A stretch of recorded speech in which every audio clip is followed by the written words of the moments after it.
بسم اللہ الرحمن الرحیم۔ شروع اللہ کے نام سے جو رحمان و رحیم ہے۔ اذا جاءك المنافقون قالوا نشهد انك لرسول الله والله يعلم انك لرسوله والله يشهد ان المنافقين لكاذبون۔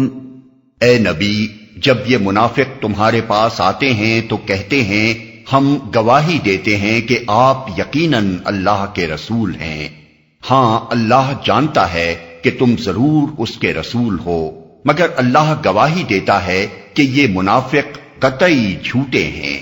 یعنی جو بات وہ زبان سے کہہ رہے ہیں وہ ہے تو بجائے خود سچی، لیکن چونکہ ان کا اپنا عقیدہ وہ نہیں ہے جسے وہ زبان سے ظاہر کر رہے ہیں، اس لیے اپنے اس قول میں وہ جھوٹے ہیں کہ وہ آپ کے رسول ہونے کی شہادت دیتے ہیں۔ اس مقام پر یہ بات اچھی طرح سمجھ لینی چاہیے کہ شہادت دو چیزوں سے مرکب ہوتی ہے، ایک وہ اصل بات جس کی شہادت دی جائے، دوسرے اس بات کے متعلق شہادت دینے والے کا اپنا عقیدہ۔ اب اگر بات بجائے خود بھی سچی ہو اور شہادت دینے والے کا عقیدہ بھی وہی ہو جس کو وہ زبان سے بیان کر رہا ہو تو ہر لحاظ سے وہ سچا ہوگا، اور اگر بات اپنی جگہ جھوٹی ہو لیکن شہادت دینے والا اسی کے حق ہونے کا عقیدہ رکھتا ہو تو ہم ایک لحاظ سے اس کو سچا کہیں گے کیونکہ وہ اپنا عقیدہ بیان کرنے میں صادق ہے، اور ایک دوسرے لحاظ سے اس کو جھوٹا کہیں گے کیونکہ جس بات کی وہ شہادت دے رہا ہے وہ بجائے خود غلط ہے۔ اس کے برعکس اگر بات اپنی جگہ سچی ہو لیکن شہادت دینے والے کا اپنا عقیدہ اس کے خلاف ہو تو ہم اس لحاظ سے اس کو سچا کہیں گے کہ وہ صحیح بات کی شہادت دے رہا ہے، اور اس لحاظ سے اس کو جھوٹا کہیں گے کہ اس کا اپنا عقیدہ وہ نہیں ہے جس کا وہ زبان سے اظہار کر رہا ہے۔ مثال کے طور پر ایک مومن اگر اسلام کو برحق کہے تو وہ ہر لحاظ سے سچا ہے، لیکن ایک یہودی اپنی یہودیت پر قائم رہتے ہوئے اس دین کو اگر برحق کہے تو بات اس کی سچی ہوگی مگر شہادت اس کی جھوٹی قرار دی جائے گی کیونکہ وہ اپنے عقیدے کے خلاف شہادت دے رہا ہے، اور اگر وہ اس دین کو باطل کہے تو ہم کہیں گے کہ بات اس کی جھوٹی ہے مگر شہادت وہ اپنے عقیدے کے مطابق سچی دے رہا ہے۔ اتخذوا ایمانہم جنة فصدوا عن سبیل اللہ انہم ساء ما كانوا يعملون۔ انہوں نے اپنی قسموں کو ڈھال بنا رکھا ہے اور اس طرح یہ اللہ کے راستے سے خود رکتے اور دنیا کو روکتے ہیں۔ کیسی بری حرکتیں ہیں جو یہ لوگ کر رہے ہیں، قسموں کو ڈھال بنا رکھا ہے۔ یعنی اپنے مسلمان اور مومن ہونے کا یقین دلانے کے لیے جو قسمیں وہ کھاتے ہیں ان سے وہ ڈھال کا کام لیتے ہیں تاکہ مسلمانوں کے غصے سے بچے رہیں اور ان کے ساتھ مسلمان وہ برتاؤ نہ کر سکیں جو کھلے کھلے دشمنوں سے کیا جاتا ہے۔ ان قسموں سے مراد وہ قسمیں بھی ہو سکتی ہیں جو وہ بالعموم اپنے ایمان کا یقین دلانے کے لیے کھایا کرتے تھے، اور وہ قسمیں بھی ہو سکتی ہیں جو اپنی کسی منافقانہ حرکت کے پکڑے جانے پر وہ کھاتے تھے تاکہ مسلمانوں کو یہ یقین دلائیں کہ وہ حرکت انہوں نے منافقت کی بنا پر نہیں کی تھی، اور وہ قسمیں بھی ہو سکتی ہیں جو عبداللہ بن ابی نے حضرت زید بن ارقم کی دی ہوئی خبر کو جھٹلانے کے لیے کھائی تھیں۔ ان سب احتمالات کے ساتھ ایک احتمال یہ بھی ہے کہ اللہ تعالیٰ نے ان کے اس قول کو قسم قرار دیا ہو کہ ہم گواہی دیتے ہیں کہ آپ اللہ کے رسول ہیں۔ اس آخری احتمال کی بنا پر فقہا کے درمیان یہ بحث پیدا ہوئی ہے کہ کوئی شخص میں شہادت دیتا ہوں کہ الفاظ کہہ کر کوئی بات بیان کرے تو آیا اسے قسم یا حلف یعنی اوتھ قرار دیا جائے گا یا نہیں۔ امام ابو حنیفہ اور ان کے اصحاب یعنی امام ظفر کے سوا اور امام سفیان ثوری اور امام اوزاعی اسے حلف یعنی شرعی اصطلاح میں یمین قرار دیتے ہیں۔ امام ظفر کہتے ہیں کہ یہ حلف نہیں ہے۔ امام مالک سے دو قول مروی ہیں، ایک یہ کہ وہ مطلقاً حلف ہے، اور دوسرا قول یہ ہے کہ اگر اس نے شہادت دیتا ہوں کے الفاظ کہتے وقت نیت یہ کی ہو کہ خدا کی قسم میں شہادت دیتا ہوں یا خدا کو گواہ کر کے میں شہادت دیتا ہوں، تو اس صورت میں یہ حلفیہ بیان ہوگا، ورنہ نہیں۔ امام شافعی کہتے ہیں کہ اگر کہنے والا یہ الفاظ بھی کہے کہ میں خدا کو گواہ کر کے شہادت دیتا ہوں، تب بھی اس کا یہ بیان حلفیہ بیان نہ ہوگا، الا یہ کہ یہ الفاظ اس نے حلف اٹھانے کی نیت سے کہے ہوں۔ احکام القرآن للجساس، احکام القرآن لابن عربی۔ اور دنیا کو روکتے ہیں۔ صد کا لفظ عربی زبان میں لازم بھی ہے اور متعدد بھی، اس لیے صدو عن السبیل کے معنی یہ بھی ہیں کہ وہ اللہ کے راستے سے خود رکتے ہیں اور یہ بھی کہ وہ اس راستے سے دوسروں کو روکتے ہیں۔ اسی لیے ہم نے ترجمے میں دونوں معنی درج کر دیے ہیں۔ پہلے معنی کے لحاظ سے مطلب یہ ہوگا کہ اپنی ان قسموں کے ذریعے سے مسلمانوں کے اندر اپنی جگہ محفوظ کر لینے کے بعد وہ اپنے لیے ایمان کے تقاضے پورے نہ کرنے اور خدا و رسول کی اطاعت سے پہلو تہی کرنے کی آسانیاں پیدا کر لیتے ہیں۔ دوسرے معنی کے لحاظ سے مطلب یہ ہوگا کہ اپنی ان جھوٹی قسموں کی آڑ میں وہ شکار کھیلتے ہیں، مسلمان بن کر مسلمانوں کی جماعت میں اندر سے رکھنے ڈالتے ہیں، مسلمانوں کے اسرار سے واقف ہو کر دشمنوں کو ان کی خبریں پہنچاتے ہیں، اسلام سے غیر مسلموں کو بدگمان کرنے اور سادہ لو مسلمانوں کے دلوں میں شبہات اور وسوسے ڈالنے کے لیے وہ حربے استعمال کرتے ہیں جو صرف ایک مسلمان بنا ہوا منافق ہی استعمال کر سکتا ہے۔ کھلا کھلا دشمن اسلام ان سے کام نہیں لے سکتا۔ ذلك بأنهم آمنوا ثم كفروا فطبع على قلوبهم فهم لا يفقهون۔ یہ سب کچھ اس وجہ سے ہے کہ ان لوگوں نے ایمان لا کر پھر کفر کیا، اس لیے ان کے دلوں پر مہر لگا دی گئی، اب یہ کچھ نہیں سمجھتے۔ اس آیت میں ایمان لانے سے مراد ایمان کا اقرار کر کے مسلمانوں میں شامل ہونا ہے، اور کفر کرنے سے مراد دل سے ایمان نہ لانا اور اسی کفر پر قائم رہنا ہے جس پر وہ اپنے ظاہری اقرار ایمان سے پہلے قائم تھے۔ کلام کا مدعا یہ ہے کہ جب انہوں نے خوب سوچ سمجھ کر سیدھے سیدھے ایمان یا صاف صاف کفر کا طریقہ اختیار کرنے کے بجائے یہ منافقانہ روش اختیار کرنے کا فیصلہ کیا تو اللہ تعالیٰ کی طرف سے ان کے دلوں پر مہر لگا دی گئی اور ان سے یہ توفیق سلب کر لی گئی کہ وہ ایک سچے اور بے لاگ اور شریف انسان کا سا رویہ اختیار کریں۔ اب ان کی سمجھ بوجھ کی صلاحیت مفقود ہو چکی ہے، ان کی اخلاقی حس مر چکی ہے، انہیں اس راہ پر چلتے ہوئے کبھی احساس تک نہیں ہوتا کہ یہ شب و روز کا جھوٹ اور یہ ہر وقت کا مکر و فریب اور یہ قول و فعل کا دائمی تضاد کیسی ذلیل حالت ہے جس میں انہوں نے اپنے آپ کو مبتلا کر لیا ہے۔ یہ آیت من جملہ ان آیات کے ہے جن میں اللہ کی طرف سے کسی کے دل پر مہر لگانے کا مطلب بالکل واضح طریقے سے بیان کر دیا گیا ہے۔ ان منافقین کی یہ حالت اس وجہ سے نہیں ہوئی کہ اللہ نے ان کے دلوں پر مہر لگا دی تھی، اس لیے ایمان ان کے اندر اتر ہی نہ سکا اور وہ مجبوراً منافق بن کر رہ گئے، بلکہ اس نے ان کے دلوں پر مہر اس وقت لگائی جب انہوں نے اظہار ایمان کرنے کے باوجود کفر پر قائم رہنے کا فیصلہ کر لیا، تب ان سے مخلصانہ ایمان اور اس سے پیدا ہونے والے اخلاقی رویے کی توفیق سلب کر لی گئی اور اس منافقت اور منافقانہ اخلاق ہی کی توفیق انہیں دے دی گئی جسے انہوں نے خود اپنے لیے پسند کیا تھا۔ وَإِذَا رَأَيْتَهُمْ تُعْجِبُكَ أَجْسَامُهُمْ وَإِن يَقُولُوا تَسْمَعْ لِقَوْلِهِمْ كَأَنَّهُمْ خُشُبٌ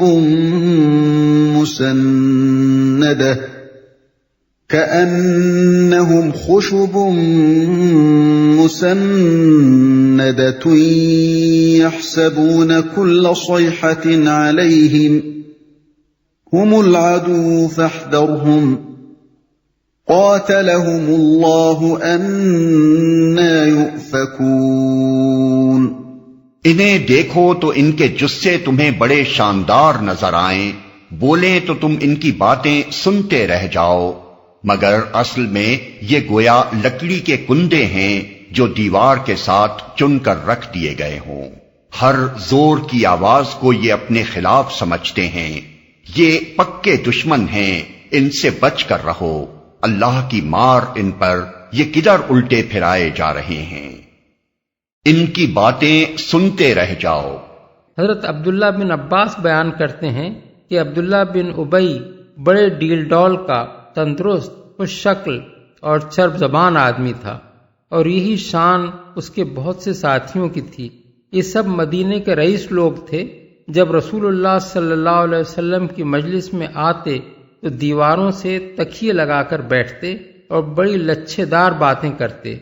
ان کے جسے بشرے کو دیکھ کر اور ان کی باتیں سن کر کوئی یہ گمان تک نہ کر سکتا تھا کہ بستی کے یہ معززین اپنے کردار کے لحاظ سے اتنے ذلیل ہوں گے، جو دیوار کے ساتھ چن کر رکھ دیے گئے ہوں۔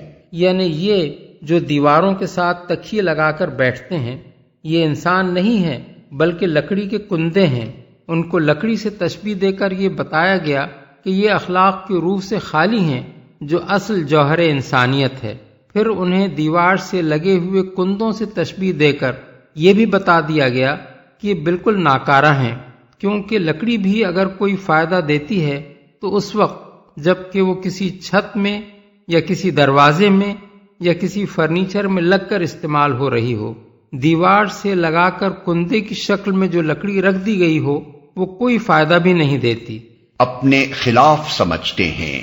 اس مختصر سے فقرے میں ان کے مجرم ضمیر کی تصویر کھینچ دی گئی ہے، چونکہ وہ اپنے دلوں میں خوب جانتے تھے کہ وہ ایمان کے ظاہری پردے کی آڑ میں منافقت کا کیا کھیل کھیل رہے ہیں۔ اس لیے انہیں ہر وقت دھڑکا لگا رہتا تھا کہ کب ان کے جرائم کا راز فاش ہو یا ان کی حرکتوں پر اہل ایمان کے صبر کا پیمانہ لبریز ہو جائے اور ان کی خبر لے ڈالی جائے۔ بستی میں کسی طرف سے بھی کوئی زور کی آواز آتی یا کہیں کوئی شور بلند ہوتا تھا تو وہ سہم جاتے اور یہ خیال کرتے تھے کہ آ گئی ہماری شامت۔ یہ پکے دشمن ہیں۔ دوسرے الفاظ میں کھلے دشمنوں کی بنسبت یہ چھپے ہوئے دشمن زیادہ خطرناک ہیں۔ ان سے بچ کر رہو، یعنی ان کے ظاہر سے دھوکہ نہ کھاؤ، ہر وقت خیال رکھو کہ یہ کسی وقت بھی دغا دے سکتے ہیں۔ اللہ کی مار ان پر، یہ بد دعا نہیں ہے بلکہ اللہ تعالیٰ کی طرف سے ان کے بارے میں اس فیصلے کا اعلان ہے کہ وہ اس کی مار کے مستحق ہو چکے ہیں، ان پر اس کی مار پڑ کر رہے گی۔ یہ بھی ہو سکتا ہے کہ یہ الفاظ اللہ تعالیٰ نے لغوی معنی میں استعمال نہ فرمائے ہوں بلکہ عربی محاورے کے مطابق لعنت، پھٹکار اور مذمت کے لیے استعمال کیے ہوں۔ جیسے اردو میں ہم کسی کی برائی بیان کرتے ہوئے کہتے ہیں ستیہ ناس ہو اس کا، کیسا خبیث آدمی ہے۔ اس لفظ ستیہ ناس سے مراد اس کی خباثت کی شدت ظاہر کرنا ہوتا ہے، نہ کہ اس کے حق میں بد دعا کرنا۔ یہ کدھر الٹے پھرائے جا رہے ہیں۔ یہ نہیں بتایا گیا کہ ان کو ایمان سے نفاق کی طرف الٹا پھرانے والا کون ہے۔ اس کی تصریح نہ کرنے سے خود بخود یہ مطلب نکلتا ہے کہ ان کی اس اوندھی چال کا کوئی ایک محرک نہیں ہے بلکہ بہت سے محرکات اس میں کار فرما ہیں۔ شیطان ہے، برے دوست ہیں، ان کے اپنے نفس کی اغراض ہیں، کسی کی بیوی اس کی محرک ہے، کسی کے بچے اس کے محرک ہیں، کسی کی برادری کے اشرار اس کے محرک ہیں، کسی کو حسد اور بغض اور تکبر نے اس راہ پر ہانک دیا ہے۔ وَإِذَا قِيلَ لَهُمْ تَعَالَوْا يَسْتَغْفِرْ لَكُمْ رَسُولُ اللَّهِ لَوَّوْا رُؤُوسَهُمْ وَرَأَيْتَهُمْ يَصُدُّونَ وَهُمْ مُسْتَكْبِرُونَ۔ اور جب ان سے کہا جاتا ہے کہ آؤ تاکہ اللہ کا رسول تمہارے لیے مغفرت کی دعا کرے تو سر جھٹکتے ہیں اور تم دیکھتے ہو کہ وہ بڑے گھمنڈ کے ساتھ آنے سے رکتے ہیں۔ صرف اسی پر اکتفا نہیں کرتے کہ رسول کے پاس استغفار کے لیے نہ آئیں بلکہ یہ بات سن کر غرور اور تمکنت کے ساتھ سر کو جھٹکا دیتے ہیں اور رسول کے پاس آنے اور معافی طلب کرنے کو اپنی توہین سمجھ کر اپنی جگہ جمے بیٹھے رہتے ہیں۔ یہ ان کے مومن نہ ہونے کی کھلی علامت ہے۔ سواء عليهم أستغفرت لهم أم لم تستغفر لهم لن يغفر الله لهم إن الله لا يهدي القوم الفاسقين۔ اے نبی، تم چاہے ان کے لیے مغفرت کی دعا کرو یا نہ کرو، ان کے لیے یکساں ہے، اللہ ہرگز انہیں معاف نہ کرے گا۔ اللہ فاسق لوگوں کو ہرگز ہدایت نہیں دیتا، ہرگز انہیں معاف نہ کرے گا۔ یہ بات سورہ توبہ میں جو سورہ منافقون کے 3 سال بعد نازل ہوئی ہے اور زیادہ تاکید کے ساتھ فرما دی گئی ہے۔ اس میں اللہ تعالیٰ نے رسول اللہ صلی اللہ علیہ وسلم کو مخاطب کر کے منافقین کے متعلق فرمایا کہ تم چاہے ان کے لیے استغفار کرو یا نہ کرو، اگر تم 70 مرتبہ بھی ان کے لیے دعائے مغفرت کرو گے تو اللہ ان کو ہرگز معاف نہ کرے گا۔ یہ اس لیے کہ انہوں نے اللہ اور اس کے رسول سے کفر کیا ہے، اور اللہ فاسق لوگوں کو ہدایت نہیں دیا کرتا۔ سورہ توبہ آیت 80۔ آگے چل کر پھر فرمایا اگر ان میں سے کوئی مر جائے تو اس کی نماز جنازہ کبھی نہ پڑھنا اور نہ اس کی قبر پر کھڑے ہونا، ان لوگوں نے اللہ اور اس کے رسول سے کفر کیا ہے اور یہ فاسق ہونے کی حالت میں مرے ہیں۔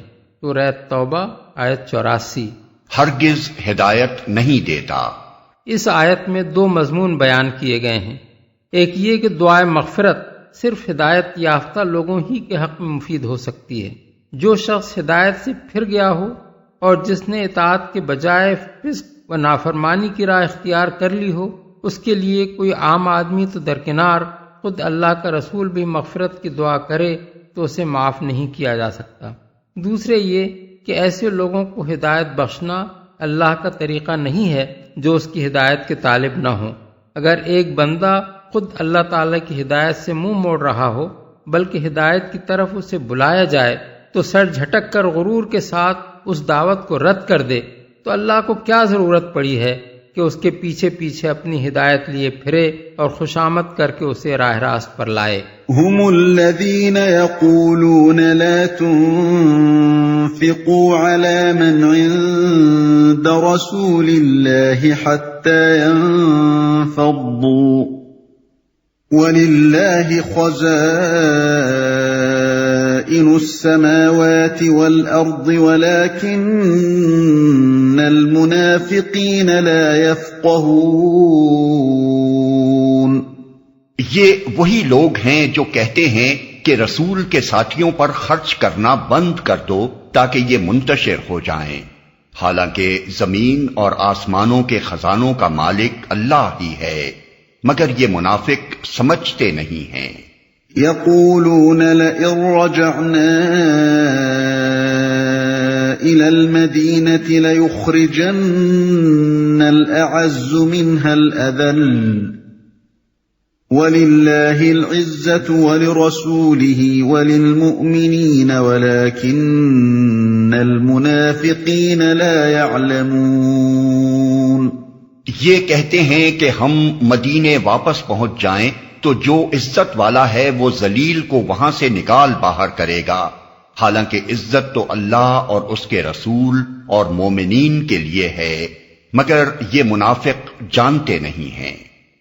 وہاں سے نکال باہر کرے گا۔